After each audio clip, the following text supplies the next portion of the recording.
o outro avião, ele se impactou com a Torre Sul coisa de 15 minutos depois. Então foi muito rápido. E sobre a caixa preta, foram achadas alguma informação extra? Sim, foram achadas. Tem essas informações em relação ao que aconteceu ali na cabine. Muita coisa não foi divulgada, mas em termos do, do, do que pode estar no relatório, existe no relatório. Eu não vou saber te responder de cabeça isso aqui que está no relatório, porque faz muito tempo que eu li o relatório relacionado a isso, mas sim, existem essas informações, mas é normal não serem todas as informações de uma caixa preta reveladas, né? Principalmente o áudio em si. O áudio em si dificilmente ele é colocado a público. Ele é normalmente colocado transcrições, né, do que aconteceu ali de um determinado acidente, ou nesse caso que não foi acidente, né? Foi um atentado. E como que consegue perdurar uma caixa preta, uma explosão dessa, ela não também não é destruída? A caixa preta, ela é feita de a parte onde tem o gravador de voz, né, e o gravador de dados dentro dela, ele tá num invólucro muito resistente, feito de titânio, com liga de outros metais, tem uma capa de sílica ali dentro, é um negócio, uma chapa bem grossa, para evitar ao máximo que aquilo seja destruído. Evidentemente, existem limites, né? Então, dependendo do impacto, dependendo do acidente, as caixas pretas, elas podem também se perder.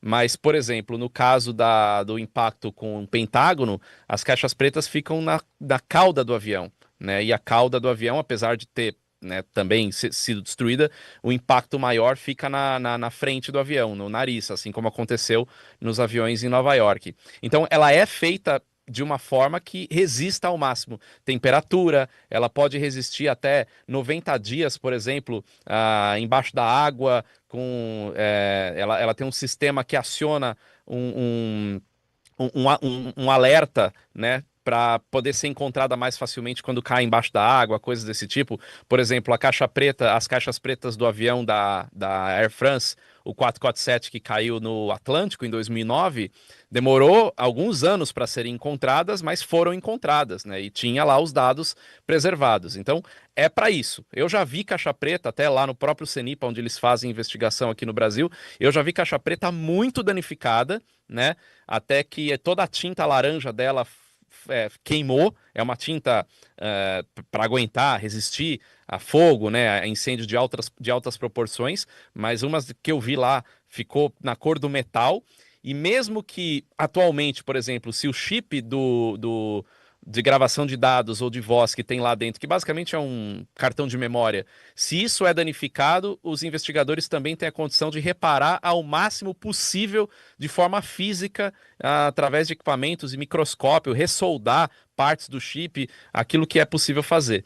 Então, nessa época do 767, eu não sei se já era chip a caixa preta desse avião, mas também tinha gravador através de fita magnética, coisas desse tipo, que preserva também. E fita magnética, ela é até mais remontável, vamos dizer assim, do que um chip. Porque um chip queimou, você basicamente perde tudo que tem lá, apesar de um chip de caixa preta ter muita redundância, não é um chip só, são vários, né?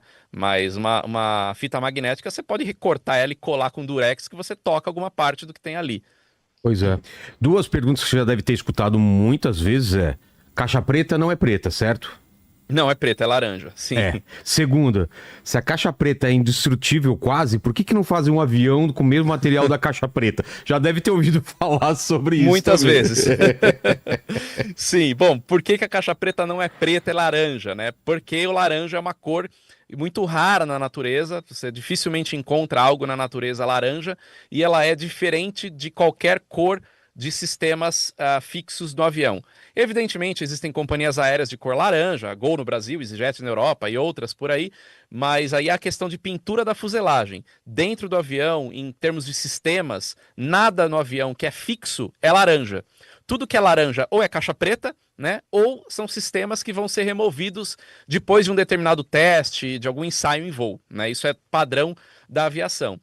Por que que o avião é feito de material de caixa preta? Bom, a caixa preta é pesada. O material, ele é grosso, né? Ele é muito resistente. Então você faria um avião extremamente pesado que não voaria nunca, Fora o fato de a gente trabalhar da mesma forma com o impacto de carros, né? Por que que a gente não tem carros com material de caixa preta para não amassar tudo no impacto?